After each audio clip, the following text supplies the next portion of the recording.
3వ అధ్యాయము మొదటి 2 వచనాలు మనము కలిసి చదువుకుందాం. హబక్కూకు గ్రంథము 3వ అధ్యాయం మొదటి 2 వచనాలు.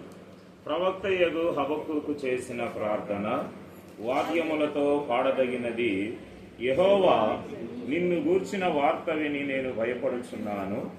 యెహోవా, సంవత్సరములు జరుగుచుండగా నీ కార్యము నూతన పరచుము. సంవత్సరములు జరుగుచుండగా దానిని తెలియజేయుము. కోపించుచునే వాత్సల్యమును జ్ఞాపకమునకు తెచ్చుకొనుము. చూడండి, ఇక్కడ హబక్కూకు ఒక ప్రార్థన చేశాడు. హబక్కూకు చేసిన ప్రార్థన అని చెప్పి మొదటి వచనంలో రాయబడి ఉంది. ప్రవక్తయగు హబక్కూకు చేసిన ప్రార్థన. ఏమని ప్రార్థన చేస్తూ ఉన్నాడు?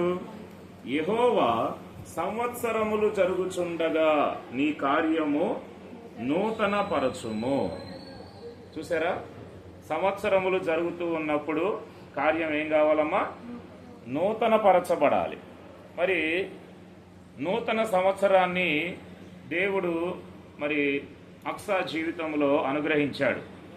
గడిచినటువంటి సంవత్సరం అంతా కూడా దేవుడు అక్సాని జ్ఞాపకం చేసుకొని కాపాడి అనుదినము కూడా దేవుడు భద్రపరిచి మరి ఒక నూతనమైనటువంటి సంవత్సరాన్ని ఆయుష్కాలాన్ని పొడిగించి దయాకిరీటముగా దేవుడు దయచేశాడు. అయితే ఆత్మీయంగా అక్సా యొక్క జీవితంలోనే కావచ్చు, లేకపోతే సజీవులుగా ఈ సమయంలో ఉంటూ ఉన్న మనందరి జీవితాలలో కూడా ఏం కావాలి? ఏమి నూతన పరచబడాలంటున్నాడు ఇక్కడ? సంవత్సరములు జరుగుచుండగా నీ కార్యము నూతన పరచుము అని చెప్పి అంటూ ఉన్నాడు. నూతనత్వము అనేటువంటిది మనము కోరుకుంటూ ఉంటాం కదా. నూతనత్వము అంటే ఏంటి? క్రొత్తదనం, అంతే కదన్నా. కొత్తదనము జనరల్గా చాలామంది కూడా కోరుకుంటూ ఉంటూ ఉంటారు. మరి ఏదన్నా బర్త్డే అకేషన్ అట్లా వచ్చినప్పుడు పాత బట్టలు వేసుకోవడానికి ఇష్టపడతారా అండి? ఇష్టపడరు. ఏం బట్టలు కావాలి?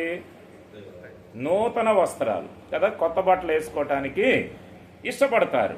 అయితే మరి ఈ రీతిగా మన జీవితంలో మనము నూతనత్వాన్ని కోరుకుంటూ ఉంటాం. ఆత్మీయంగా మనము కూడా నూతన పరచబడాలి అనేటువంటిదే ప్రభు యొక్క ఆశ. దేవుని వాక్యం అందుకనే సెలవిస్తూ ఉంది, ఎవడైనను క్రీస్తునందు ఉన్న ఎడలవాడు నూతన సృష్టి. నూతన సృష్టి అంటే నూతనత్వం అనేటువంటిది మనలో రావాలి. చూడండి, ప్రాముఖ్యంగా మనము ఎందులో నూతన పరచబడాలి అనేటువంటి విషయాలు మనం గమనించినట్లయితే, మొట్టమొదటిదిగా యెహెజ్కేలు గ్రంథంలో ఒక మాట మనం చదువుకుందాం. దేవుని యొక్క వాక్యములో నుండి యెహెజ్కేలు గ్రంథము 36వ అధ్యాయము 26వ వచనం చదువుకుందాం ఈ సమయంలో. యెహెజ్కేలు గ్రంథము 36వ అధ్యాయము 26వ వచనం. ఎవరన్నా చదవండి. యెహెజ్కేలు గ్రంథం 36వ అధ్యాయం 26వ వచనం. నూతన హృదయము మీకిచ్చెదను, నూతన స్వభావము మీకు కలుగజేసేదను, రాతి గుండె మీలో నుండి తీసివేసి మాంసపు గుండెను మీకిచ్చేదను అని అంటూ ఉన్నాడు. అంటే ఎందులో మనం నూతన పరచబడాలి? మన హృదయము నూతన పరచబడాలి. కాబట్టి ప్రియులారా, నూతన హృదయము మీకు ఇచ్చేదను. దేవుని కార్యాలు మనలో నూతన పరచబడాలి అనంటే మొదటిదిగా మనలో ఉన్నటువంటి హృదయం ఏం కావాలన్నా? నూతన పరచబడాలి. నూతన సంవత్సరము అక్సా యొక్క జీవితంలో దేవుడు మరి దయాకిరీటముగా దేవుడు అనుగ్రహించాడు. అదే రీతిగా మరి అక్సా యొక్క హృదయం కూడా ఏం కావాలి? నూతన పరచబడాలి. నూతన పరచబడాలి. అక్సా యొక్క జీవితమే కాదు, మనందరి యొక్క జీవితాలలో కూడా మన హృదయము నూతన పరచబడాలి. అందుకని ప్రభువు మొట్టమొదటిగా ఏం కావాలని కోరుతున్నాడు? నా కుమారుడా నీ హృదయము నాకిమ్ము అని చెప్పి అడుగుతూ ఉన్నాడు కదా. ఏం కావాలమ్మా? దేవునికి ఏం కావాలి?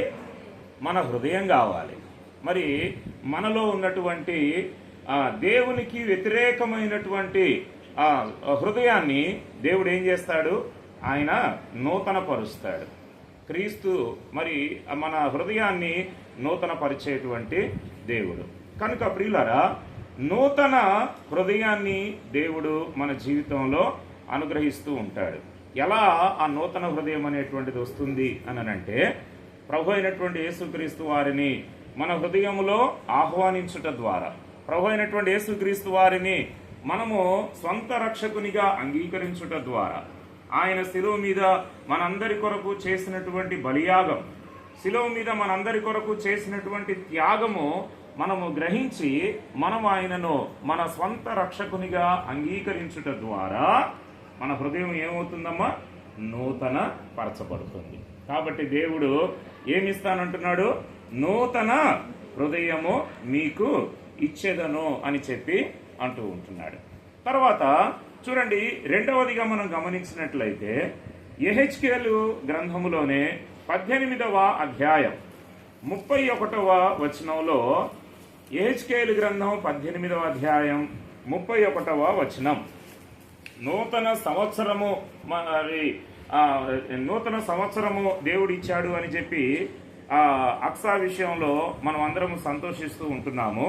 అదే సమయంలో యెహెజ్కేలు గ్రంథము 18వ అధ్యాయము 31వ వచనంలో నూతనత్వము ఎందులో కలగాలని అంటున్నాడు అని అంటే, మీరు జరిగించిన అక్రమ క్రియలన్నిటినీ విడిచి నూతన హృదయమును నూతన బుద్ధియు తెచ్చుకొనుడి. రెండోది ఏం కావాలి? ఏం తెచ్చుకోవాలమ్మా? నూతన బుద్ధియు తెచ్చుకొనుడి. తెచ్చుకోవాలంట. నూతన బుద్ధియు తెచ్చుకొనుడి. ఎక్కడికి పోయి తెచ్చుకోవాలి? గురువారం జరిగే సంతలో దొరికిద్దా ఈ బుద్ధి? గురువారం జరిగేటువంటి సంతలో ఈ బుద్ధి అనేటువంటిది దొరకదు. సంతలో కూరగాయలు దొరుకుతాయి, ఏమైనా ఆహార పదార్థాలు దొరుకుతాయి, కానీ బుద్ధి దొరకదు. అవునా? నూతన బుద్ధి తెచ్చుకొనుడి అని చెప్పి దేవుని వాక్యం సెలవిస్తుంది. అంటే హృదయము ఎప్పుడైతే నూతన పరచబడుతుందో ఆటోమేటిక్గా ఏది నూతన పరచబడుతుందంట? బుద్ధి కూడా నూతన పరచబడుతుంది. దావీదులో ఒక బుద్ధిని దేవుడు తన వాక్యంలో చూపించాడు. ఏమని? దావీదు సుబుద్ధి కలిగినటువంటి వాడు అని చెప్పి రాయబడి ఉంది. కాబట్టి బుద్ధి చాలా ప్రాముఖ్యమైంది. దేవుని వాక్యంలో 10 మంది కన్యకల గురించి రాయబడి ఉంది. 10 మంది కన్యకలలో 5గురు బుద్ధి కలిగిన వారు, 5గురు బుద్ధి లేనివారు. చూసారా? మరి బుద్ధి కలిగిన వాళ్ళు, బుద్ధి లేని వాళ్ళు, వీళ్ళందరూ వాళ్ళ మందిరానికి వచ్చిన వాళ్లే. అవునా అన్న? వీళ్ళందరూ మందిరానికి వచ్చిన వాళ్ళే. 10 మంది కన్యకలే. 10 మంది కూడా కన్యకలే, అంటే రక్షించబడినటువంటి ప్రజలే. అయితే మందిరానికైతే వచ్చారు కానీ బుద్ధిని మాత్రం వాళ్ళు సంపాదించుకోలేకపోయారు. కాబట్టి ప్రియులారా, 5గురు విడవబడ్డారు, 5గురేమో లోపలికి వెళ్ళగలిగారు. కనుక మనము బుద్ధి విషయంలో చాలా జాగ్రత్తగా ఉండాలి. బుద్ధి మారాలి. బుద్ధి అనేటువంటిది ఏం కావాలి చెప్పండి? మారాలి. జ్ఞాపకం చేసుకోవాలి ప్రియమైనటువంటి దేవుని బిడ్డలారా. మనము బుద్ధి మారకపోయినట్లయితే దేవునికి మహిమకరంగా మనం ఉండలేము. క్రీస్తులోనికి వచ్చినటువంటి తర్వాత మన బుద్ధి అనేటువంటిది మార్పు రావాలి. క్రీస్తులోనికి రాక మునుపు మన బుద్ధి ఒకవేళ దుర్బుద్ధి అయినా సరే, క్రీస్తులోనికి వచ్చిన తర్వాత మాత్రము సుబుద్ధిగా మనము మారిపోవాలి. కాబట్టి నూతన హృదయము, తర్వాత నూతన బుద్ధి. తర్వాత మూడోది చూడండి.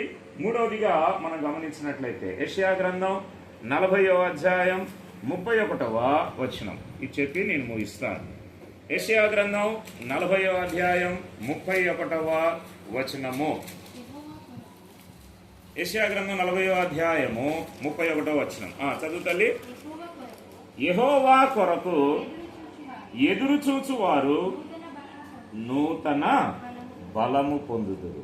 మూడోదిగా ఏం నూతనం కావాలమ్మా? బలము నూతనం కావాలి. బలము నూతనం కావాలి.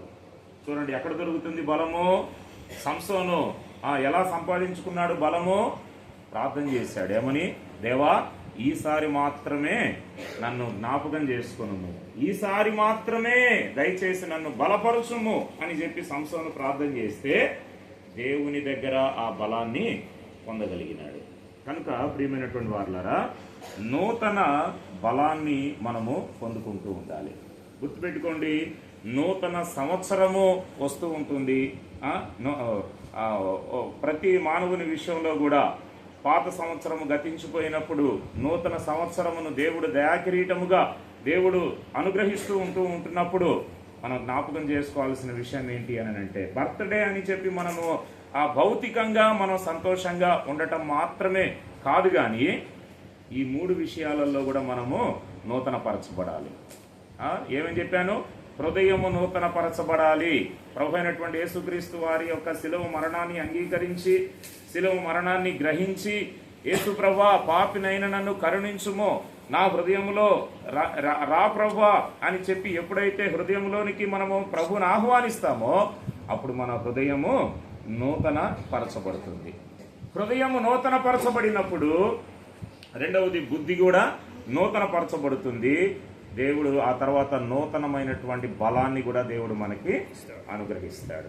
అక్సా యొక్క జీవితంలో కూడా అలా ఈ 3 విషయాలు అక్సా యొక్క జీవితంలో నెరవేర్చబడాలనే దేవుడు ఆశించి మరి ఈ యొక్క సంవత్సరమును దయాకిరీటముగా దేవుడు ఆ బిడ్డకు అనుగ్రహించాడు. అదే రీతిగా తన జీవితంలోనే మాత్రమే కాదు, మనందరి జీవితాలలో కూడా ఈ 3 విషయాలు నూతన పరచబడాలి. ఆ రీతిగా దేవుడు మనల్ని అందరినీ దీవించునుగాక. ప్రార్థన చేసుకుందాము. ఈ సమయంలో మరి అక్సా తల్లిదండ్రులు ప్రభుదాస్ అన్న, దైవకృపక్క